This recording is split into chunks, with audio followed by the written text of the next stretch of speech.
So welcome back, everyone, to now week 3 of our series. Today, we move on from a couple of days with Moses to Joshua.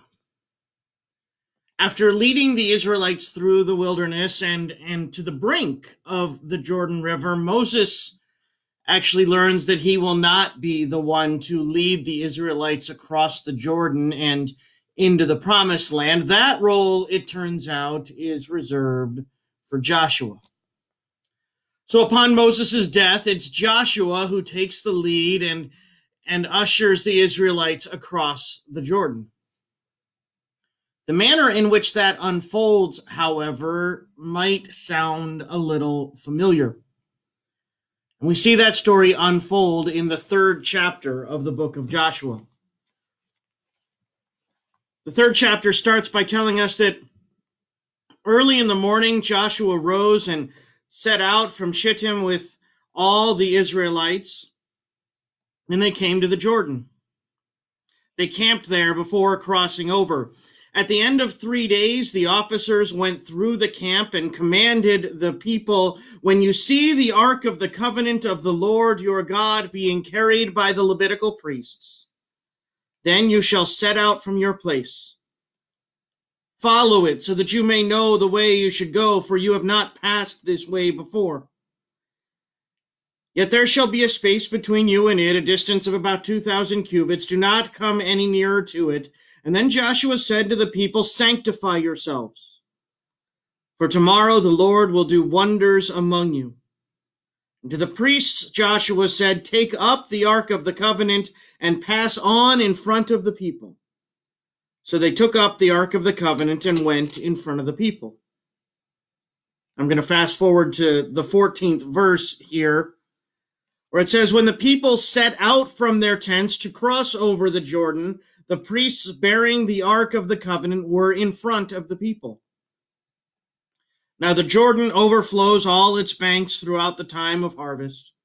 So when those who bore the ark had come to the Jordan, and the feet of the priests bearing the ark were dipped in the edge of the water, the waters flowing from above stood still, rising up in a single heap far off at Adam, the city that is beside Zarethan, while those flowing towards the sea of the Arabah, the Dead Sea, were wholly cut off. Then the people crossed over opposite Jericho. While all Israel were crossing over on dry land, the priests who bore the ark of the covenant of the Lord stood on dry ground in the middle of the Jordan until the entire nation finished crossing over the Jordan." I think we often forget that this happened twice. While Moses, a.k.a. Charlton Heston, gets all the press, we come across Joshua 3 and are reminded that the same story unfolded again. As I considered these two events in the face of all we know in our world today, however, I kept thinking about the staff and the ark. The staff, you may recall, is the item God gave to Moses during that back and forth at the burning bush, a physical emblem and reminder of God's presence in his journey.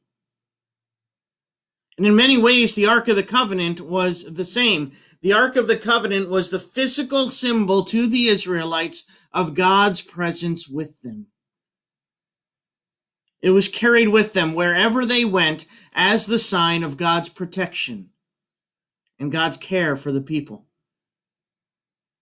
What I found interesting, however, was to consider these two symbols and their roles in these two very similar tales of God's parting those impassable waters.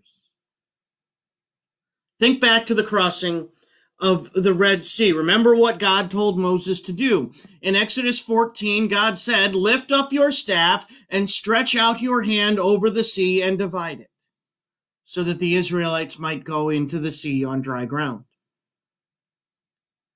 And then think forward to Joshua and remember what God told Joshua to do at the Jordan. God told Joshua to send the priests with the Ark of the Covenant into the Jordan, at which time the Israelites could cross over on dry ground. So, do you see the similarity here that in both stories, the people of God are confronted with these impassable waters? In both cases, it is God who parts those waters and allows them to pass on dry ground. And in both cases, the first thing the people of God do is to insert God into the very place where they need that help. Over the course of the past 2 weeks, we have found ourselves reminded in many different ways and from a number of different angles that God will part the waters. I think what stood out to me about the crossing of the Jordan, however, especially in light of its similarity to that of the parting of the Red Sea, was that the first step that they took in both cases was to put God there, to raise the staff, to carry the ark, to insert God directly into that place where they needed God's help. Now, I don't mean to turn God into some utilitarian commodity that we can just throw in the direction of every challenge we know with the expectation that God's just going to fix it all for us. We addressed that early in the series. It doesn't work that way. All around us right now, however, we can see the floods that rise. In our lives, in the lives of our loved ones, in the community that surrounds us, we can readily see the rising waters that stoke our fear and burden our hearts. It's not hard right now to see the places where the waters need to be parted and that we need that gift of crossing on dry land.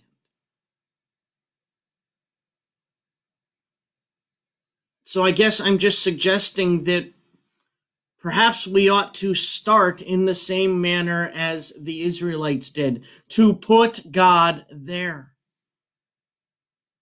Follow the example of Moses raising his staff at the edge of the sea. Take the lead of Joshua sending the ark into the Jordan. Start with the understanding that you need God in that place, in that time, in that way, and call out to put God there. Don't wait for the floods to come crashing down, and don't wait to call on God until the water is above your heads. Follow the lead of Moses, of Joshua, and insert God directly into that place where you know you need that help. God will go before you. And if you put God before you into that place where you need those waters parted, you very well may find that you are counting yourself next in the long line of stories where God has parted the waters and allowed us to cross again and again on dry land. For Moses, for Joshua, for the Israelites, their first step was to place God into the face of their deepest need. I simply think we ought to consider doing the same. Let's join in prayer together. God of power and wonder, we read these remarkable stories of your awe-inspiring work in the lives of your people, and while we rejoice, we sometimes forget that you are there to do the same for us right here, right now. Help us, God, to count on you in the face of our impassable waters. Help us to call you into the floods that overwhelm. Help us to find you, to find in you the peace of crossing on dry land. For we pray it in his name. Amen. Blessings.